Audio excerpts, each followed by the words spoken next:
Good morning, guys. It is a beautiful morning. It is much, much colder than it was yesterday. Yesterday it was like, I think it got up to be about 42 degrees or so. And this morning, I don't know. Let's see how cold it actually is. Whew. And so this morning it is about 20 degrees. Not too bad, a little less than 20. I find that it's a little bit warmer always here in the barn. All right, so I was so afraid that this was going to be a skating rink, but it looks like it all drained. But you can see all my muddy boot prints from yesterday. Yesterday, this whole area was a swamp. I was like splashing in water. It was kind of a mess. But luckily, most of it seems to have drained. So I had a little story I wanted to tell you guys today. It's about the farmer who lives across the street from me. He's a nice old guy by the name of Fran.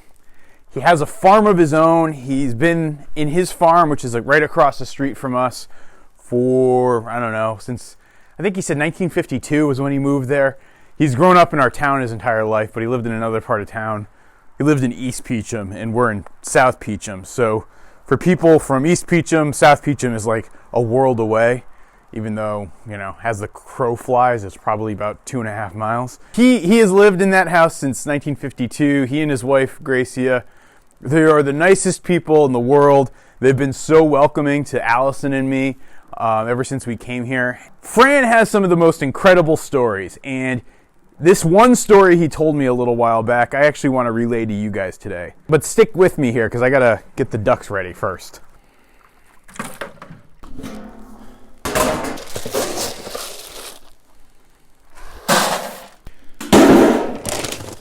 So I've moved on from cat food to mealworms as a source for extra protein for the ducks.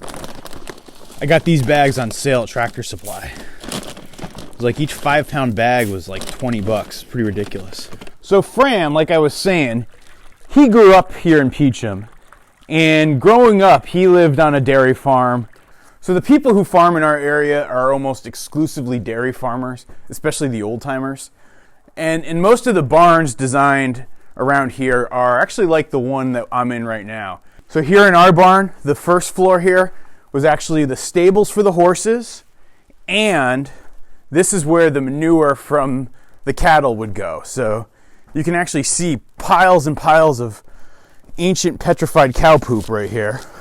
I mean, look at that, right? That's some real BS. So the way they're structured, the third floor has the hay storage.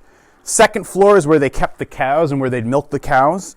And then the first floor was usually used for dumping the manure. That way they were having gravity on their side. They'd load the hay up in the summer.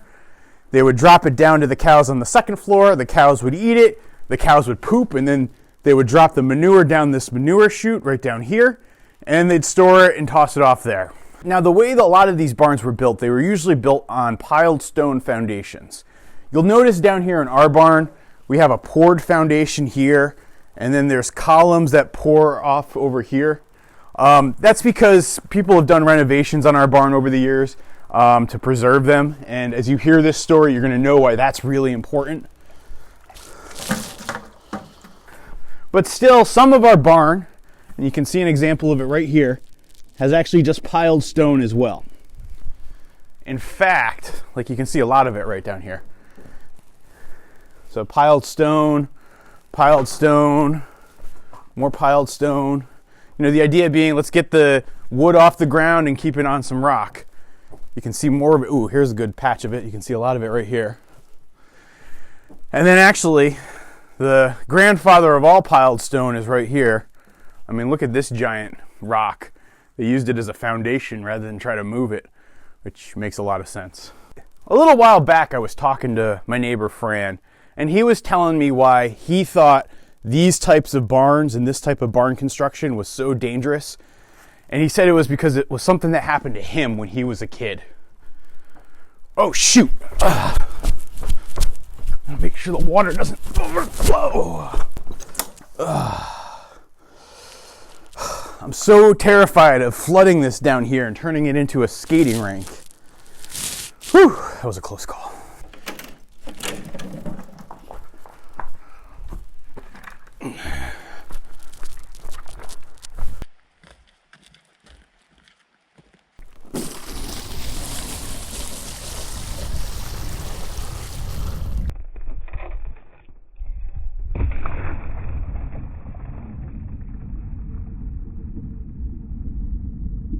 Release the Kraken!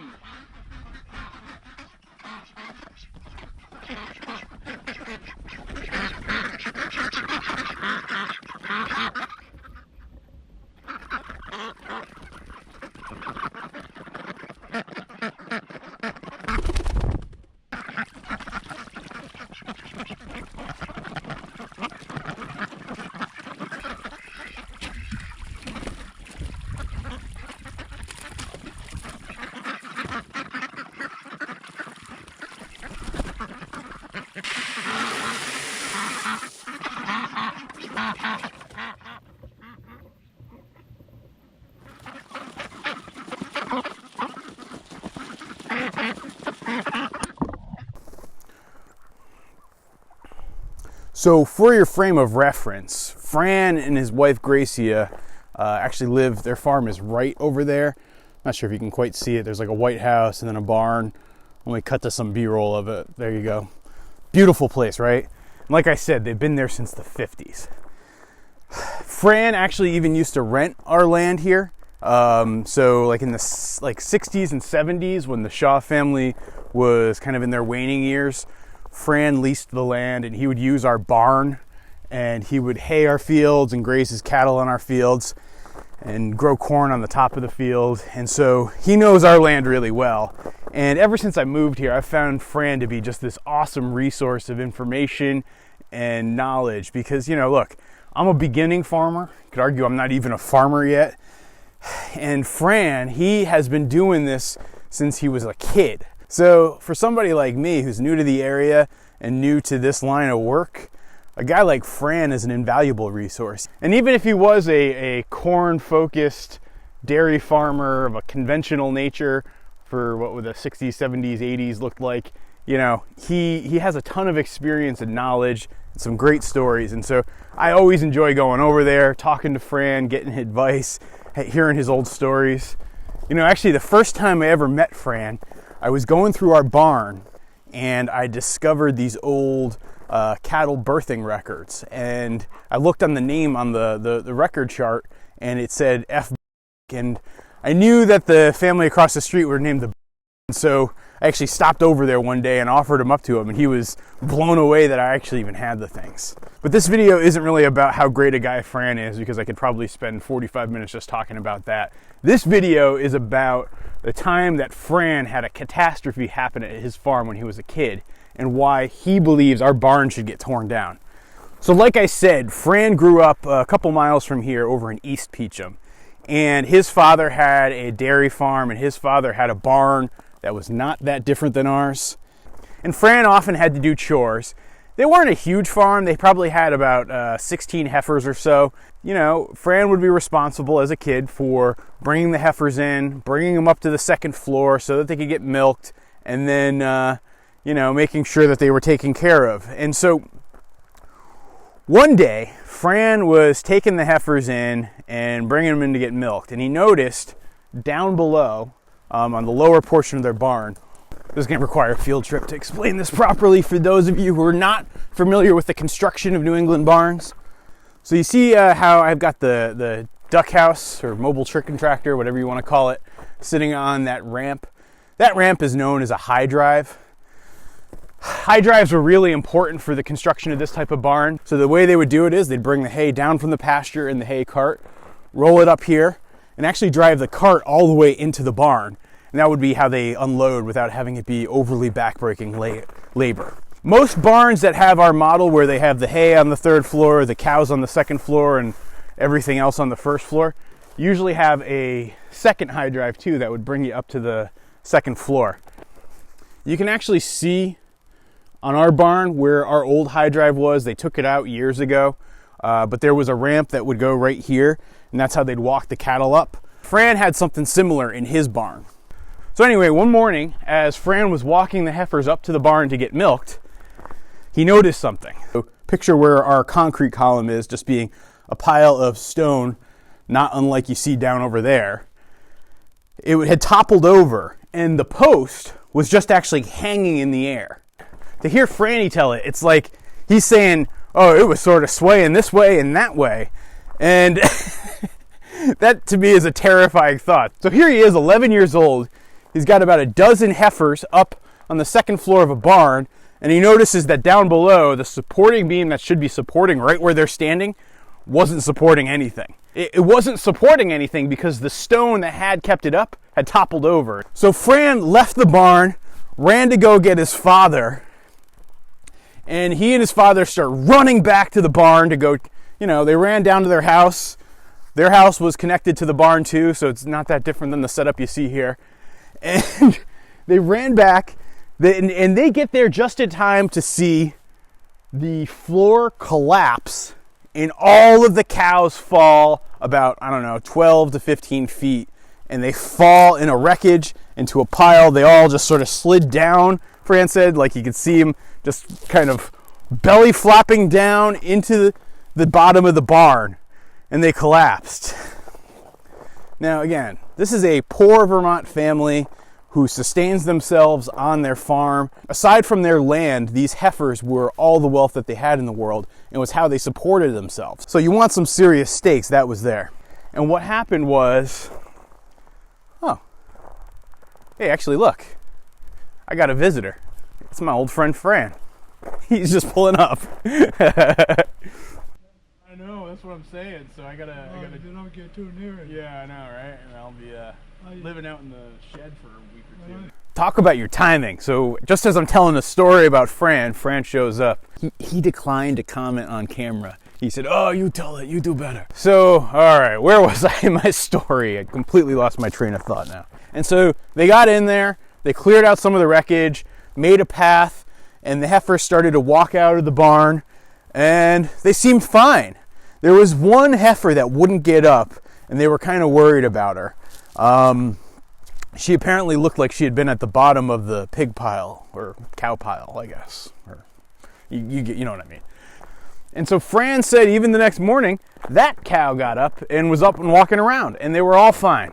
So despite the fact that they tumbled, 15, 12 feet, something like that, and the major portion of the barn collapsed, the cows were fine. But that experience for Fran has bred a hatred for the 3-story barn for as long as he's ever lived. Like even his own barn isn't structured like that. His own barn is a gambrel barn. It's a whole different design. So when it came time for me to ask Fran about what we should do with our barn, his point of view was, you should tear the dang thing down. So I guess I tell you guys this long rambling story about my neighbor Fran and cows falling in a barn because I guess 2 reasons really.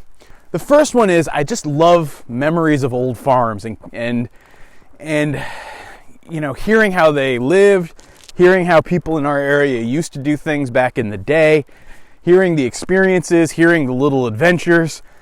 That to me, it just makes me feel great. It makes me feel like I'm a part of something as I'm trying to get stuff started up here. So I wanted to actually just sort of capture Fran's story. And he declined to be interviewed, but he said I could tell it for him. And, I think in some way, I think that's almost why I like doing the YouTube channel itself. Because for me, in my farm, these videos are a way to capture the stories, capture the adventures, capture the progress that we're making. And I can't wait to look back on this stuff 2, 3, 4, 25 years from now. The second reason I tell you guys this story is because there's so much wisdom in what Fran's got to share. He was a farmer in this area for most of his adult life, and he has done so much and has so much experience when it comes to working the land here, understanding animals around here, understanding predators, understanding the seasons, all of that stuff. He's got so much experience.